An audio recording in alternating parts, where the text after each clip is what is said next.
right for these enthusiastic skaters. As they shoot for the 1988 Olympics, let's welcome 1986 national pair champions Gillian Wachsman and Todd Waggoner.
Ladies and gentlemen, Gillian Wachsman and Todd Waggoner. Charlie is down by the ice with Gillian and Todd to see what they think of their performance here tonight. Everybody asks the question, how did you start? Why did you start? I'd like to know why you got into pair skating. It's such a dangerous form of skating. It's probably the most dangerous form. Well, I've always liked being up high in the air, and it feels like flying, and I always used to climb trees and jump around when I was little, so this seems to have answered that pretty well. And I like when two people are on the ice together, there's an emotion or some kind of something created between the two. Yeah. And being alone, you don't get that feeling. And it's also probably a little scarier being out there by yourself. And working together. And I've always liked the strong aspects, the lifts, the throws, something really strong skating. You know, usually pair teams are together for a long, long time before they really become good. And I know that you guys skated with different partners before, and I'd like to know a little bit later how you got together, but how in 2 years? I mean, your first year together, you were third in the United States. Unfortunately, you didn't get to go to Worlds that year because some ranking problems in our own country, but the next year, your second year together, you're the national pair champions. You finished 7th in the world your very first year. I mean, that's pretty impressive. How did you do that so fast? Well, I think when we first got together, our goals were the same, and our styles were very similar when we started. And so we've just worked on really gelling together and working together, cooperating as a team, and I think that's our biggest asset. I had a little more problem than she did because I was junior at the time. She had been skating with another partner. She was senior and fourth for 2 years in a row, and I was just a lowly junior at the time, so I had a lot of catching up to do. But like she said, we had the same goals, we clicked, we gelled, and all of a sudden, we were third at Nationals. I thought, hey, maybe we got something here. Good, yeah. Give me just a little brief explanation of an average day for Gillian and Todd. Okay, well, our schedule has recently changed, and we now get up at 5 in the morning, whereas we used to skate from 11:30 at night till 3 in the morning. So now we get up at 5 and we skate for... We drink a lot of coffee. Yeah. We skate from about 7:30 to 10:30. Then a couple days a week we go to school in between there, have an English class.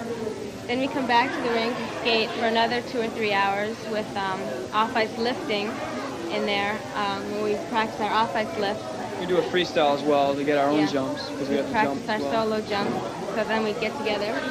And then it's homework and to bed. Yeah. Sounds like a pretty full day to me.